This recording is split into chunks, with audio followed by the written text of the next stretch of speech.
En RCN Radio, usted vive actualizado a cada minuto. 8 de la mañana, 5 minutos. Saludamos al ministro del Interior, Luis Fernando Velasco. Ministro, bienvenido a RCN Radio. Buen día. Muy buenos días, Jesús, a usted en la mesa de trabajo y a los oyentes. Un cordial saludo. Gracias, ministro, por atender el llamado de RCN Radio. Hoy viernes, estamos a 16 de junio. Nos quedan pocos días para terminar las sesiones ordinarias del Congreso. Ministro, ¿se piensa convocar a sesiones extraordinarias para poder darle trámite a tanta iniciativa que en este momento está como en stand-by ahí en el Congreso, en el trámite? Hay dos proyectos de ley que necesariamente nos llevan a convocar las extras, que es básicamente la adición presupuestal que fue aprobada en las comisiones económicas conjuntas y la definición de una norma para saber exactamente el número de diputados que vamos a elegir en octubre los colombianos en cada departamento, que también fue aprobada en comisiones primeras conjuntas de Cámara y Senado. El 23 podríamos votar, pero nos llama también a una reflexión si alcanzamos o no a sacar en primera debate antes del 20 de julio la reforma laboral o tendremos que citar a extras a la comisión séptima, pues al Congreso en general, pero trabajaría la comisión séptima de la Cámara. Esas son las cosas que estamos trabajando, son los temas que están pendientes frente a los cuales nosotros quisiéramos avanzar un poco más. Ministro, pero para ser puntuales en el tema de la convocatoria a sesiones extraordinarias, ¿se convocaría, saldría el decreto, digamos, el próximo martes? Tiene que salir antes del 20, por supuesto. Lunes o martes tendremos el decreto, conversaré con el señor presidente y con los ministros que tienen que ver con los temas que le estoy mencionando y de acuerdo a esa charla emitiremos el decreto. Ministro, hablemos de otras reformas. Si hablemos del trámite, bueno, ya usted nos mencionaba lo que está pasando, lo que podría pasar con la reforma laboral. La pensional salió de Comisión Séptima de Senado y la pensional tiene el siguiente trámite en plenaria de Senado. Digamos, de las tres reformas claves para el gobierno, pensional, laboral y de salud, es la que podría avanzar en todo este periodo que queda, de aquí antes del 20 de julio, ¿verdad? No, yo creo que tanto la pensional, yo pensaría que tendríamos que pensar o extras o la legislatura que inicia el 20 de julio para seguir su debate. Va a la plenaria del Senado. A veces no es bueno tensionar el Congreso y dejarlo que tome sus tiempos para tomar sus decisiones, pero lo importante para el gobierno es que todas las reformas frente a las que nos comprometimos o han sido aprobadas o están vivas. Esta es una legislatura que comenzó con este gobierno, que tiene una buena reforma tributaria, tiene un plan de desarrollo que es el norte frente a lo que queremos hacer en los 4 años. Sacamos adelante actos legislativos como el de la jurisdicción agraria y campesino sujeto de derechos, las 3 grandes reformas sociales, salud, laboral y pensiones están vivas, podemos seguirlas debatiendo, por supuesto, en un ejercicio dialéctico fuerte con el Congreso, generando acuerdos, generando consensos, es lo que estamos haciendo, de manera que el gobierno se considera que así como va la legislatura, el gobierno está satisfecho. Ministro, ¿cree usted que de aquí a diciembre estén aprobadas en el Congreso de la República las reformas a la salud, la reforma pensional y la reforma laboral? Es un reto que tenemos y yo creo que sí. Bueno, ministro, de lo que se presentó en esta legislatura de primer semestre y que tal vez ya por tiempo no alcanza, no sé si el tema de humanización carcelaria, el código electoral, sometimiento de bandas criminales, esto se va a insistir en el segundo periodo de sesiones de Congreso después del 20 de julio. Algunas de estas normas sí, el tema de humanización carcelaria es un tema importante, es un tema humanista, es un tema al cual el señor ministro de Justicia le ha puesto entusiasmo. De alguna manera ha surtido una serie de diálogos, de concertaciones, se han retirado algunos tipos penales que permitían la excarcelación temprana, solicitud de congresistas, de manera que ese está de alguna manera avanzado. No sé si también pudiéramos pensar, porque se puede pensar en iniciar el debate en extras o esperar al 20 de julio para iniciar con fuerza en la comisión primeras conjuntas de Senado y Cámara, o si le retiramos el mensaje de urgencia en la comisión de Cámara o Senado, depende de dónde la presentemos, pero el gobierno va a insistir con humanización carcelaria. Ministro, el expresidente César Gaviria, jefe del Partido Liberal al que usted pertenece, y usted muchas veces ha sido crítico con Gaviria, pues le ha enviado una carta al presidente Petro y quiere pues conversar con el presidente de alguna manera. ¿Usted le ve futuro a eso? ¿Usted cree que el presidente Petro, usted cree que el gobierno está dispuesto a oír al expresidente Gaviria? Por supuesto, si un director de un partido le escribe al gobierno y le dice que quiere hablar, pues la respuesta inmediata y con el mayor respeto es claro, estamos en modo diálogo. De hecho, el presidente ha venido planteando un pacto nacional, pero estamos en modo diálogo para hacer acuerdos de verdad, no simplemente para dar la sensación de que hablamos pero no avanzamos. Este país necesita avanzar, y si los diálogos son no solo para hablar y para avanzar, tenga la seguridad que el gobierno estará ahí. Ministro, y a propósito del Partido Liberal, ¿qué sensación le queda después de la decisión de la Corte Suprema de investigar a 19 congresistas liberales por todo este tema de los presuntos favorecimientos e impuestos y contratación con el Fondo Nacional del Ahorro? No, pues uno tiene que ser respetuoso de las decisiones de las Cortes. Entregaría un elemento que le puede servir a los señores congresistas investigados. ¿Y cuál es ese elemento? Cuando uno ve esa carta o ese listado, que entre otras cosas entiendo que es de inicios de año, yo no estaba en el Ministerio del Interior cuando ese listado o se filtró o se dio o se entregó, bueno, como usted quiera llamarlo,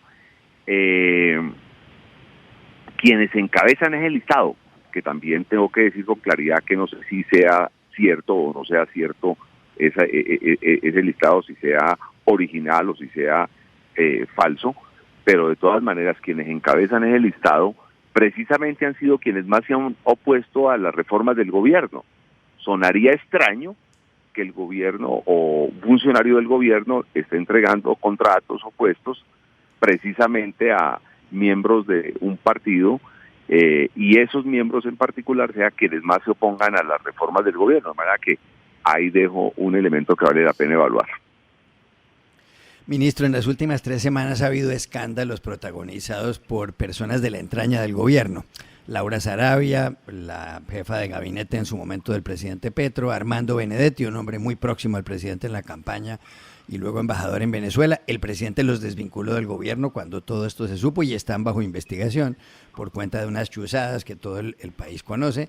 Posteriormente Benedetti además habló de unos supuestos dineros que entraron a la campaña del presidente Gustavo Petro. Y ahora la revista Semana ha publicado también, y fue la que sacó a la luz estos escándalos, pues una denuncia con respecto a unos dineros en efectivo, unos maletines con plata y no sé cuántos, 3.000 millones de pesos en la casa de Laura Sarabia, que supuestamente eran del presidente. El presidente naturalmente ha respondido y todas estas cosas habría que probarlas porque pues son denuncias. Pero la pregunta en concreto es esta: ese tipo de escándalos que aparecen ahí, ¿le dificultan al gobierno la tarea de dialogar con los congresistas para sacar adelante las reformas, o usted piensa que a la gente en el Congreso todo eso le importa un pepino? Juan Carlos, ese tipo de escándalos, más que generar una pugnacidad, demuestran la pugnacidad del debate político y económico colombiano. Nosotros nos hemos metido en unas reformas que le va a tocar el bolsillo a alguna gente muy poderosa. Aquellos que manejan plata pública, por ejemplo en la salud, y no son algunos pesos, billones de pesos. Aquellos que direccionan esa contratación de billones de pesos con esquemas privados, aunque sea plata pública, pues quisieran seguir manejando esa plata. Y la quieren seguir manejando porque siento que a algunos de ellos les ha ido bien, aunque no a todo Colombia le ha ido bien.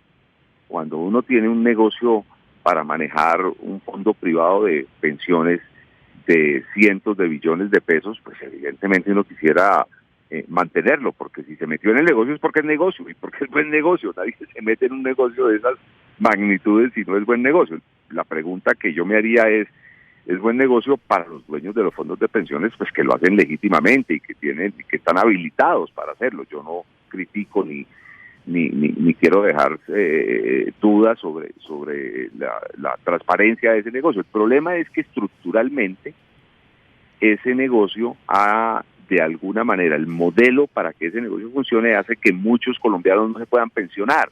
Y entonces los campesinos, los que están cogiendo café, el obrero, una cantidad de gente que trabaja toda su vida, llega a los 65, 70 años y no tiene ingresos, y eso es dramático. Entonces nosotros lo que queremos es entregarles un ingreso a ellos. Entonces vuelvo a la pregunta original suya.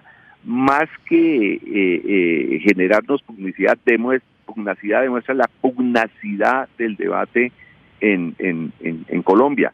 Y por supuesto en el Congreso ese tipo de debates se transmite de alguna manera, se generan discusiones, miembros de la oposición pues legítimamente habilitados, cuando estamos hablando de la salud o de las pensiones, traen a colación estos temas y pues distraen en algún momento el debate central del país, que son las reformas sociales, y lo meten en estos temas. Claro que eso afecta a Juan Carlos.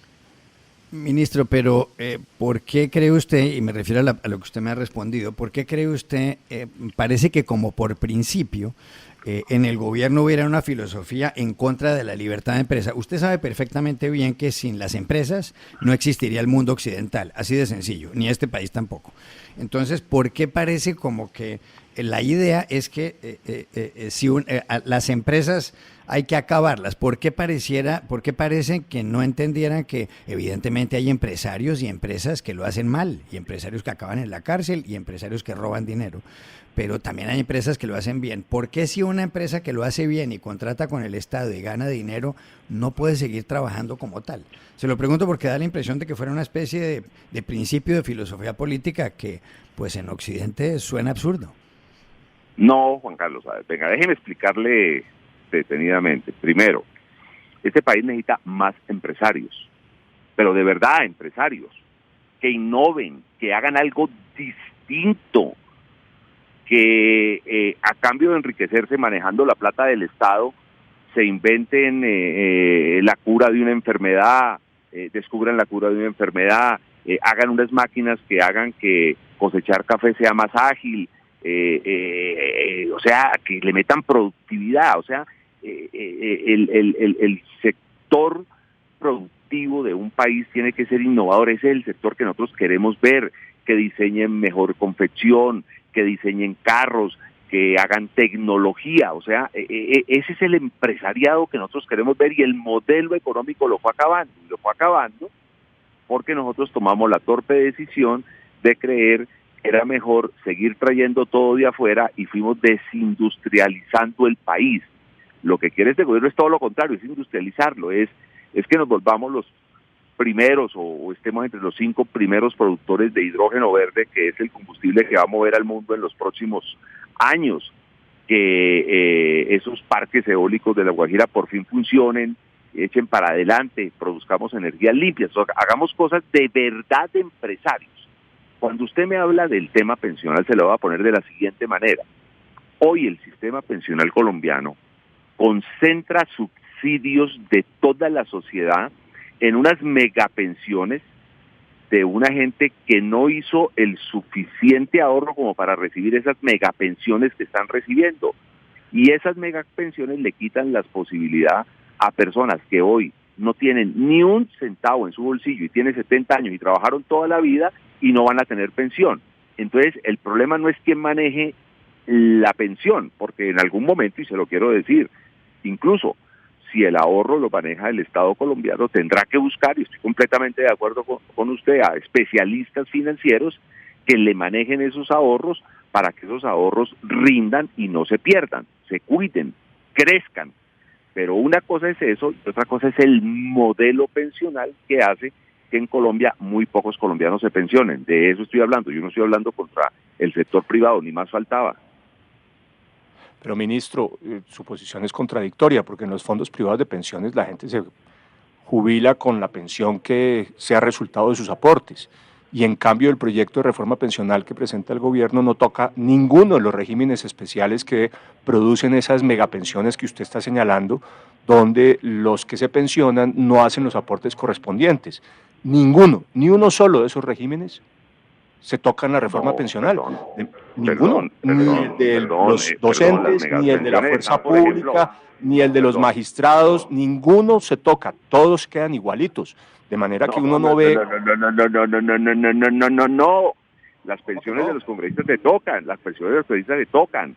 Si un congresista quiere tener una megapensión, va a los 3 primeros pilares y recibe eso, y el resto lo tiene que ahorrar, y de acuerdo a su ahorro va a tener esa pensión. No. Ahora, yo estoy de acuerdo con usted.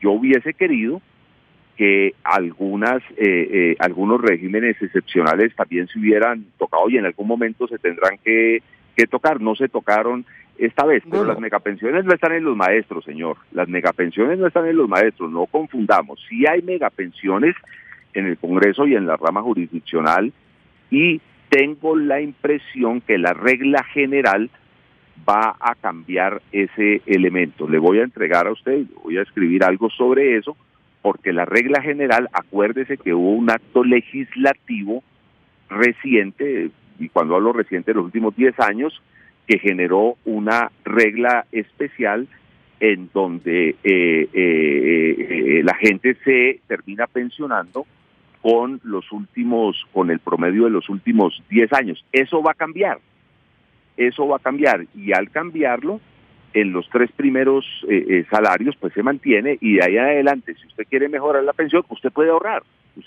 y evidentemente el sector privado es una buena opción, y así está en la reforma pensional.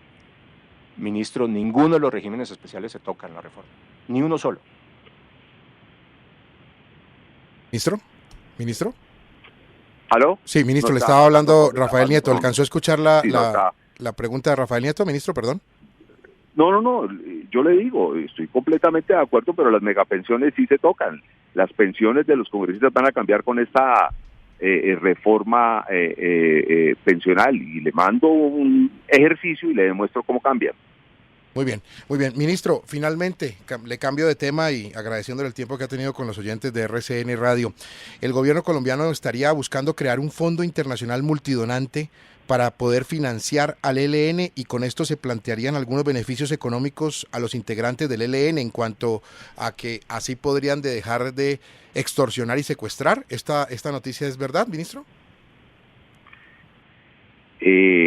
Entiendo que es una propuesta de varios gobiernos y me parece interesante. Cuando uno arranca un proceso de paz, uno lo que tiene que ir haciendo es desescalando los efectos de la guerra. Un efecto terrible es la extorsión, un efecto terrible es el secuestro. Eso hay que acabarlo de tajo en nuestro país. Cuando a una organización armada ilegal uno le plantea un cese al fuego, pues tiene que pensar de qué van a vivir unos señores que han vivido de la ilegalidad. Y si hay unos países que nos quieren ayudar a que estos señores tengan unos ingresos que los lleven a no tener que usar la ilegalidad para mantener su financiación, pues nos parece interesante, de manera que esa es una noticia que acaba de salir de Europa en la gira del señor presidente, y yo preferiría que sea quienes han estado allá y quienes conocen de primera mano esta propuesta, quienes hablen más a fondo sobre la misma. Claro, ministro, simplemente para la claridad de los oyentes, ¿de qué países estamos hablando? ¿Cuáles serían esos países? No, insisto en que preferiría que sean las personas que están haciendo ese trabajo quienes entreguen la información para no ser impreciso. Muy bien. Le entendemos, ministro, y gracias por responder el llamado de RCN Radio. Estaremos atentos al cierre de la legislatura ordinaria en el Congreso, lo que termine de pasar hoy, lo que viene hasta el próximo martes 20 de junio, y obviamente, como usted lo ha anticipado en este diálogo al comienzo, vendrá la convocatoria a sesiones extraordinarias. También estaremos atentos a la expedición del decreto que confirma entonces las sesiones extraordinarias en el Congreso. Ministro Luis Fernando Velasco, ministro del Interior, gracias por estos minutos, muy amable, un buen fin de semana para usted. A ustedes, a toda la mesa de trabajo y a los oyentes un saludo especial.